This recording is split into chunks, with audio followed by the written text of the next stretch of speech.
Hey everyone, this is Mark Tomlinson. I'd like to welcome you to my conversation, my rant, if you will, about the priority of quality. And the idea behind this presentation or this talk is pretty simple. Um, I think we need to be doing more about the priority of quality in all products and everything that we do. And so before I continue, I should put an absolute warning that this is a little bit of a rant. It's not only a rant, but it is something that I feel really passionate about, and something that, for me anyway, this is like a really, really important. Um, it's an important connected piece in my entire career, putting together lots of different loose things. So I'm going to just try to go through and share a little bit of that. And in order to do that, I'll actually stop sharing the slide deck for a little bit so you can just take a look at what I have on the deck. Um, and let me say this. So the point is, we can do more. We know that we can do more as testers. We can do more as business leaders. We can do more as project managers. As every role and every person that I've been has been for years and years aware that we should be doing more in terms of product quality. And my question is, okay, then why aren't we? Why aren't we doing more? What are the things that prevent you from doing more? And I find that a lot of marketing messaging around automation in the last N number of years, automation from the industrial era, as well as automation within software and development, is, well, time to market. We don't have time. We don't have time to do stuff. So we can't really improve quality, but we can do automation so we can have the same crappy quality code. We can just have that crappy quality code faster and more often. You know what? Building huge data centers is really hard physically. So let's make it virtual in the cloud so that we can do the same wasteful expansion of crappy, non-performant, non-scalable code, but we make it easier to do that. So it's not really good platform. It's not really good code, but at least we invented the cloud. We make millions of dollars on the fact that your crappy code is still crappy. But we still haven't changed. It just costs too much. Everyone comes back and says it costs too much to make code really, really good. And I'm like, that's hogwash. That's crap. That argument is just as crappy as your crappy JavaScript code that you copied and pasted and thought, hey, that'll work great. And it doesn't work great, right? And I think the dilemma that happens for a lot of people in the product roles that I've talked with in different companies, a lot of them in software, not always in software. Some of the hardware companies that I've worked with, I've worked at Hewlett Packard, I've worked at Microsoft in the labs. And a lot of what I observed and learned is that everyone assumes that quality, and a lot of people say that's testing, but quality in general is implicit and inherent, meaning I need you to build feature X and Y, and it's just inherently going to be a quality product. And some people hear that and they hear, well, that means it's a good product. Well, no, not necessarily. If you talk to somebody that's about the dollars and cents, it means it's going to be efficiently made at a very cost-effective price. So it doesn't cost us much to do that. Some people will say it's a good product because only the end user is the only person that can ascertain whether that product is good or bad from that perspective. So part of what I think about that is like everyone assumes that quality is built in, which means, you know what they say about the word assume. Yeah, don't use the word assume.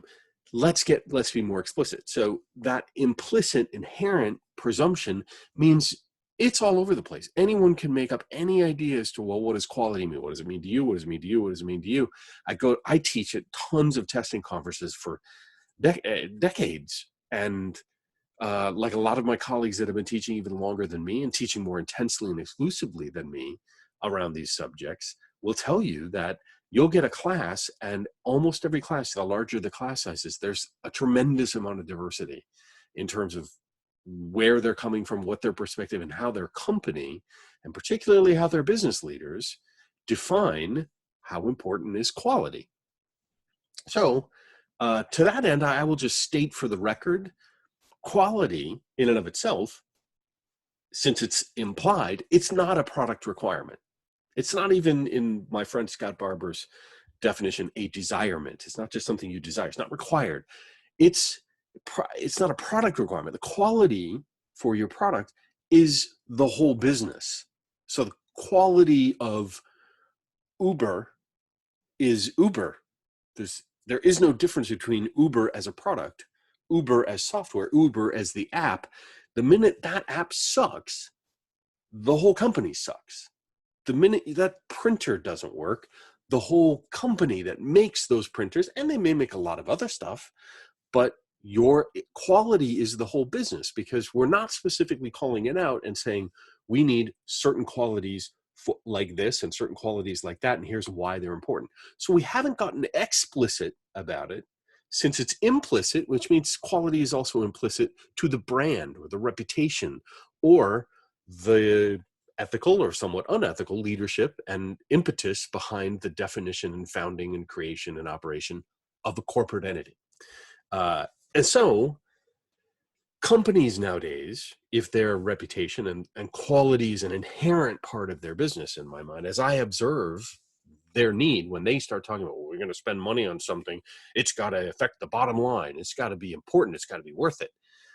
Great. So they're worth it because it helps you not have blowback from customer support. It helps your end users give you better ratings on the App Store. It helps you because you have less refunds and less returns. You have less litigation legally because the product was contractually failed in some way, shape, or form. In the information age, though, that wiggliness is the fact that I could list like 6 different perspectives on those things, means it's not as simple as a widget. We didn't make a widget that comes off of an assembly line, and it has the right density, it has the right shape, it fits the right piece. You can use the product. Let's say we're making a wrench. You can use that wrench 14 times. And 14 times, on the 15th time, it'll probably start to, the edge will get worn in a little bit. By the time you use it 30 times, you got to throw the wrench away and use another one.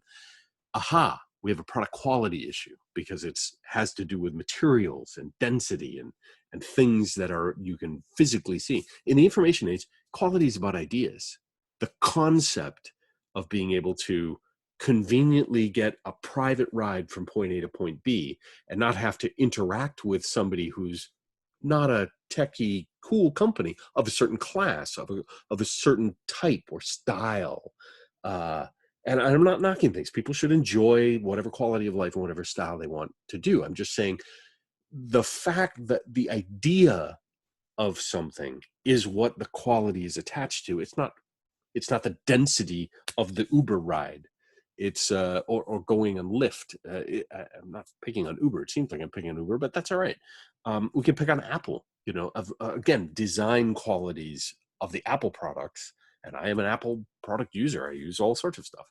I enjoy their design, but I also expect a certain level of quality in the ideas and the thinking. If I met somebody that helped design an iPhone or a Mac or something, a Mac, I would love to talk to them because their thinking about quality is different than mine. And I expect a certain level of thinking.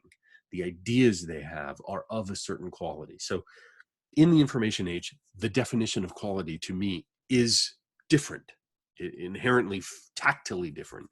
And that's where I think contemporary business leaders who got their MBA from somewhere, and a lot of the textbooks and all the things that they understood came out of an era from the industrial era, perhaps maybe even the Harvard business schools or something, Ivy League business schools, has a lot to do with making money. And making money is important and really wonderful. And in the last 25 years of my career, we've seen extreme income inequality. And I'm like, okay, that's great. That's really important.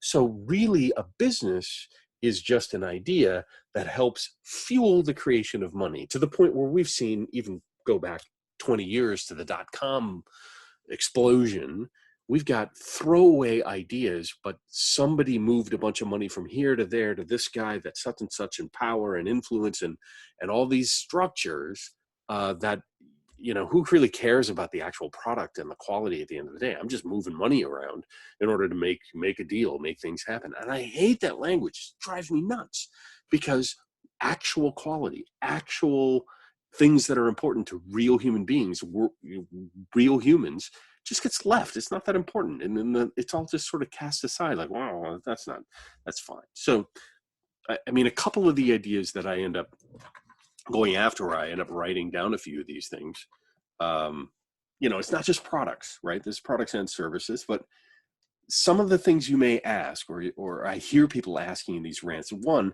can our crappy product work? How crappy can it be, but we're still going to make money? I've actually heard people say that. It's like, well, it doesn't have to be great. It just has to be good enough to make money.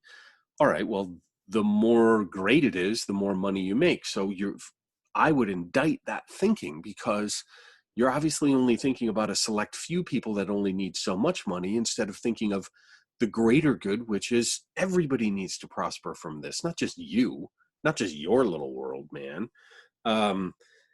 Another one, like you're thinking about how much can our apathy about product quality, how much can we be apathetic about product quality to save money?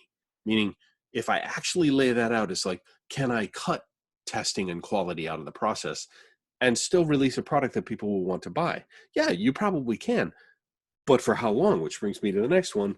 How long can we fake that we care about product quality before people will start to notice?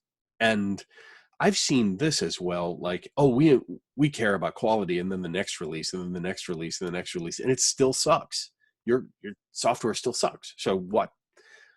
Is there anyone at that company who could stand up and do something about this? Like, if someone gave lip service in the marketing department, or on a quarterly call or something, how long can we do nothing and pocket the cash and then dump the product? And I've seen that in the acquisition space, where people are like, well, we're basically just buying these things to get access to the accounts, and it's an account management move. We're going to replace that product or throw it away or whatever and do X. And it's just like, okay, I get the business thinking behind that. I can understand merger and acquisition. It's just that all of those statements bespeak get rich quick, short-term thinking, a narrow scope of prosperity, not actually serving the common good of society and or the humans that are working and part of the working world. It's this dog eat dog, but these are really exclusive shark type dogs, and it's annoying to me that happens. So to me, a real business strategy, some of the biggest, most prosperous strategies, and I would say Apple is probably really successful, and I think Amazon in the IT space, maybe the e-commerce space more importantly, but also the IT space, they do a good job of starting and continuing to evolve and improve what they do. And they do real stuff. They build real things. They build real phones that real people use every day. They're really expensive, but there's a tremendous, I mean, you look at what I can get out of an iPhone, not just the convenience of it, but I got hundreds of apps that help me do stuff. The quality of those apps, some of them suck, third-party ones suck. Some of them are absolutely 100% reliable, and that's what I want. And they hone in on what they want to do that.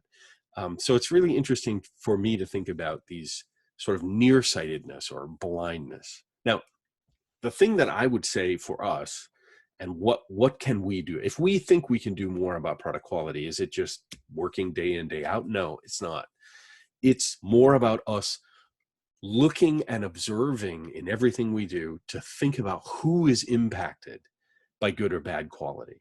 And by good or bad quality, I mean the who is impacted, meaning, hey, this quality is great because even though the software works well in A, B, and C, it actually harms people of a certain class, or certain people who don't have certain types of jobs, or they may be displaced because we just look at all those people we put out of work. I mean, that's nothing to be proud of. You want to be proud of something. We employed 10 times more people than the other folks. Interesting. The gig economy has a lot to do with this. this is great, independent freedom, gig economy. And then look at what's happened recently when a very natural thing happens.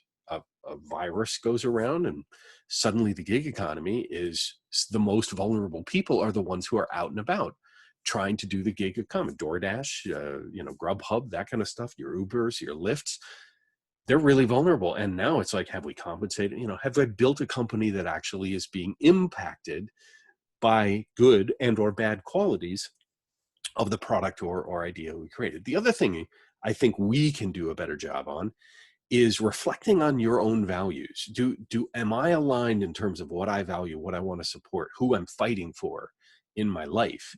Who am I putting my energy and thoughts behind? And does that serve as my ethical compass? So I think a lot of times in quality, we just ground ourselves down into technical doers. We just do the testing thing. We don't engage in the actual, I'll say, warfare and ideology around why quality is important.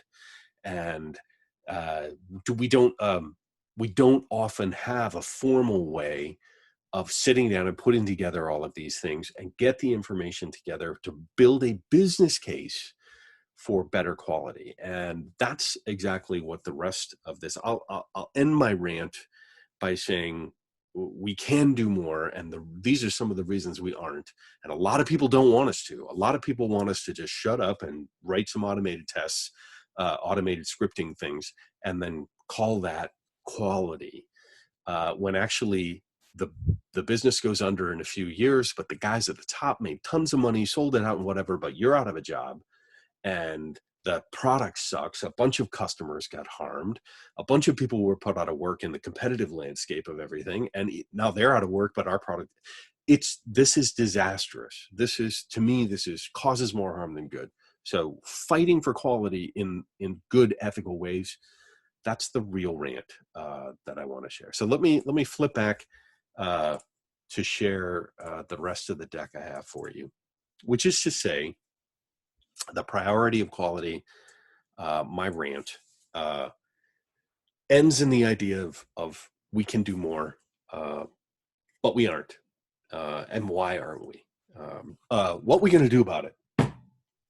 What we're going to do about it is very simple. I've come up with a listing of 5 things, and these are 5 things from different workshops that I've done around testing. Some of it is adapted from performance testing. So if it sounds a little bit like performance-ish,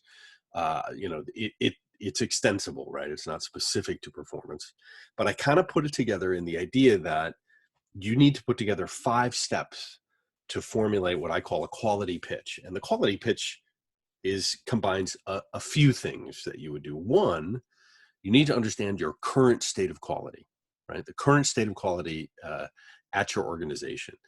The second thing is to figure out the time frames and or urgency, the context for time frames and urgency around quality at your company and the initiatives therein.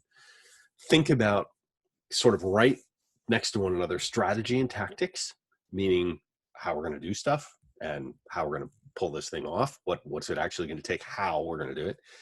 And then a shout out to Don Haynes for really driving home cost benefit analysis. Is one of the speakers I think has influenced my thinking around testing and quality to really, how do we quantify, how do we measure, how do we observe, and how do we explain in a story what that cost benefit analysis looks like. And then lastly, the 5th thing, are we ready as a team?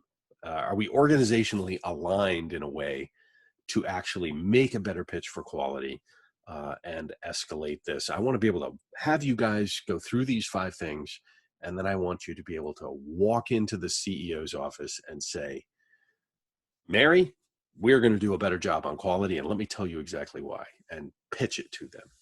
So let's take the first one. Let's talk about a current state assessment for quality. And these are just some of the things that I've done or coached people on over the years.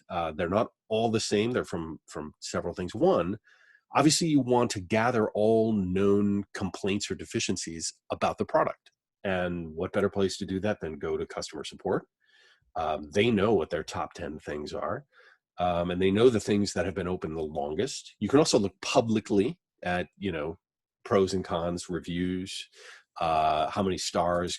Pick 5 or 6 of the top review sites and see what people are saying.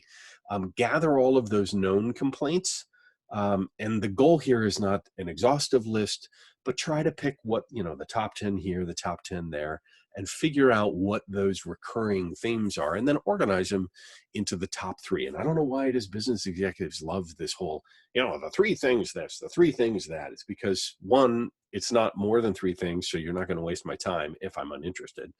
And you have 3 things, which is more than just coming up with 1 or 2 things.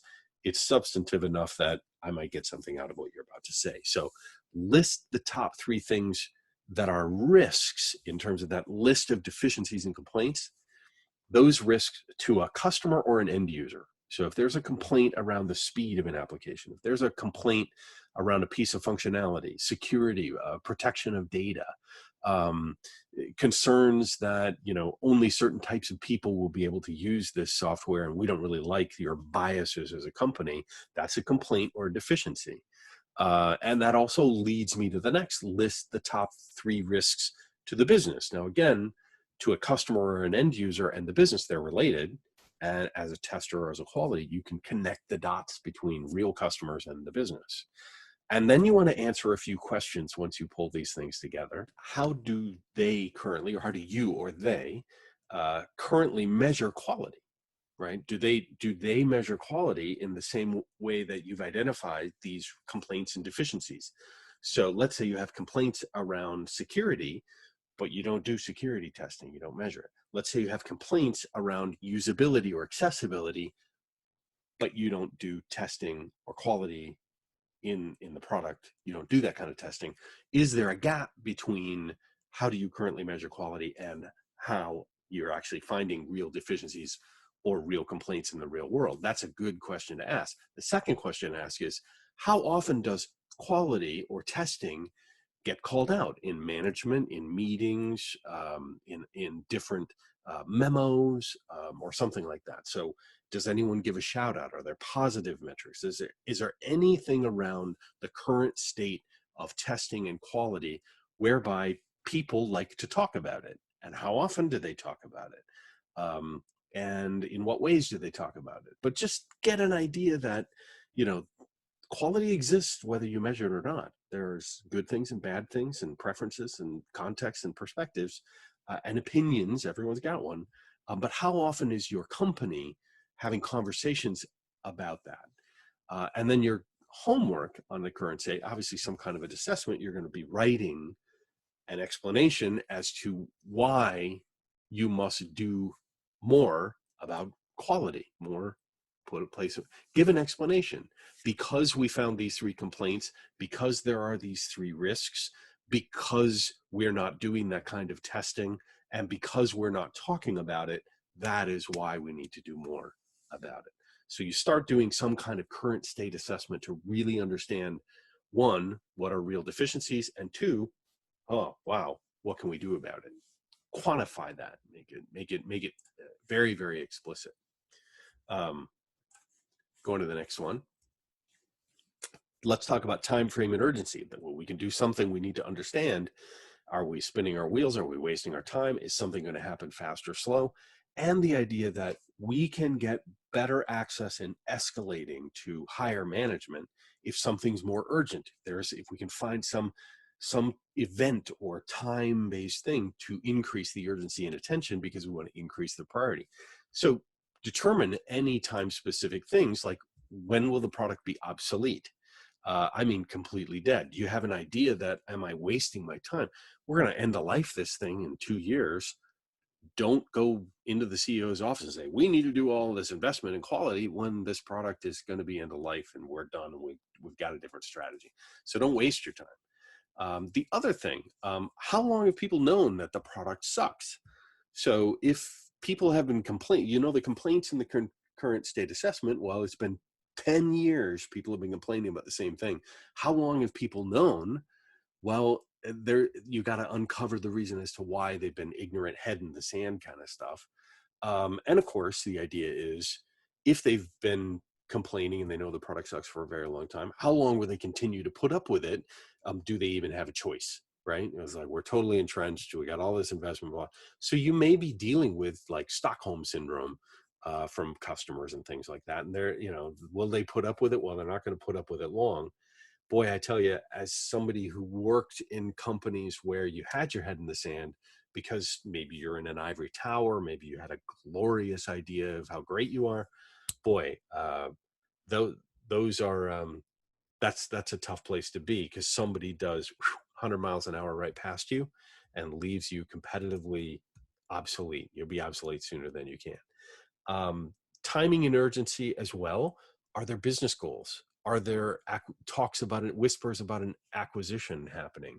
Are there any big campaigns about new events or products coming up, where if somebody's trying to, present the company in the strongest, brightest light, and that there's these 5 or 10 or even 3 major complaints and quality issues, boy, you might be able to attach it and say, look, could we resolve 2 of these before we go with the big campaign in November? Because, the last thing we'd want to have to happen to you, Jim, and your new campaign is that your happy, shiny little world gets rained upon by these complaints in the real world.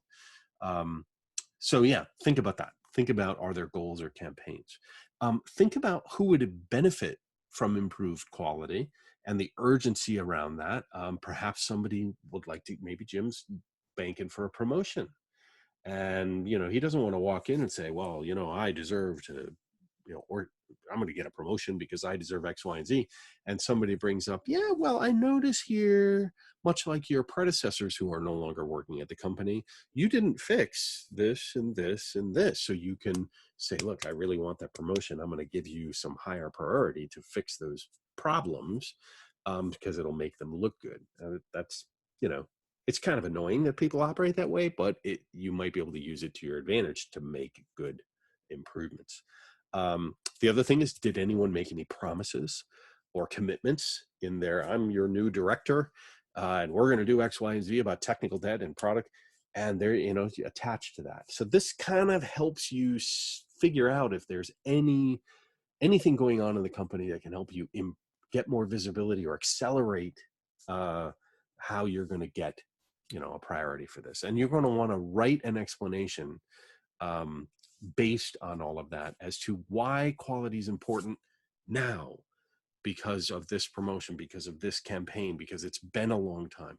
And you're going to have this context when somebody says, why should I give you better budget now to do this well? Well, let me tell you why now, because of this timeliness and that urgency. And that's what you want to pull that argument together as well. And so we've written those things. Let's talk a little bit about strategy and tactics. I have a whole other presentation about projects and teams and strategies and things. This is just a little summary of it, but you're going to want to think about it in a couple specific ways. Now, first of all, what you will do and how you will do it. It's often a huge challenge to somebody to fix that kind of stuff, to make that stuff work. The tactics, which are the specific steps and actions that you know how to take. Everyone has tactics. I know how to do automated testing. I know how to do security testing. We know how to do deployments. We know how to do stuff. We have tactics that you can do. Strategy is about how I'm going to organize, how I'm going to sequence, and the timing. What's the sequence and timing of those tactics? So here's an example.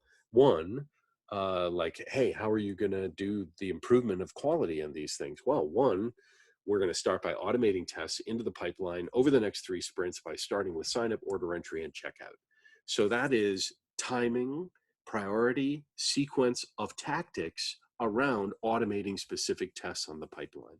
So I've organized what I'm going to do and sort of the timing and the background of doing it. The other thing is gathering feedback from customers and compare to usage telemetry, and then analyze high priority usability issues reviewed bi-monthly. So there's an example of what's my strategy. So how are you going to improve these quality things? What's your approach here, Mark?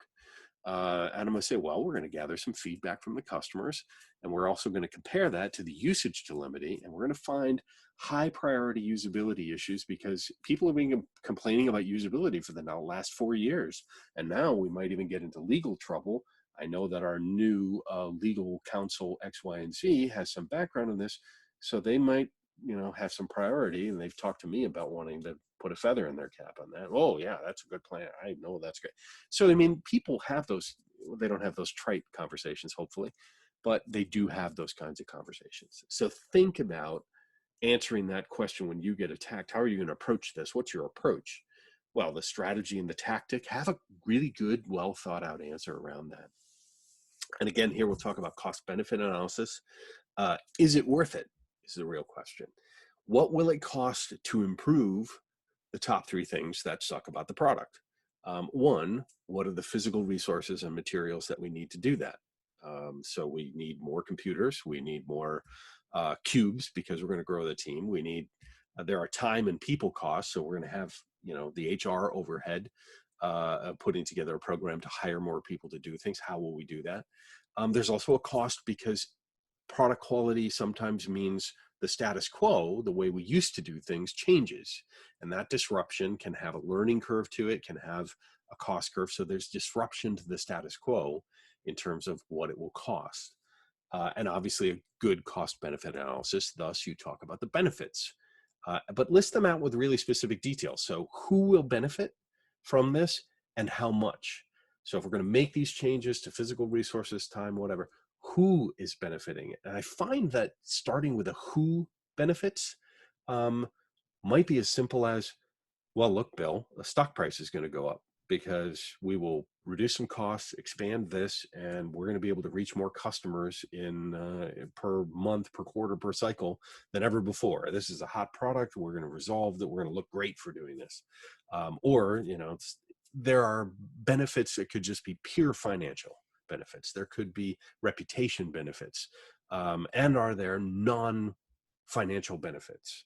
Are there things that are, we're a company committed to these values, so we're going to do it. It maybe even costs us money, but I don't even think about money. It's like money we would spend anyway. So we just think about it in terms of this is the right thing to do. And appealing to that in terms of being an ethical capitalist corporation or an organization is going to become much more prevalent as we move forward. And then again, we're going to write it down. So doing cost benefit analysis, you're going to want to write specifically how you're going to measure the cost versus the benefit. The last part, and this kind of hooks up to the strategy and tactics, is the idea of looking at your organization and are you organizationally aligned to make a commitment and a priority around quality? Are we prepared as a team to commit to that better quality initiative? So go ask some questions, find some answers. One, do individuals get compensated for delivering better quality? Meaning, does my team get a bonus? Do we get a party?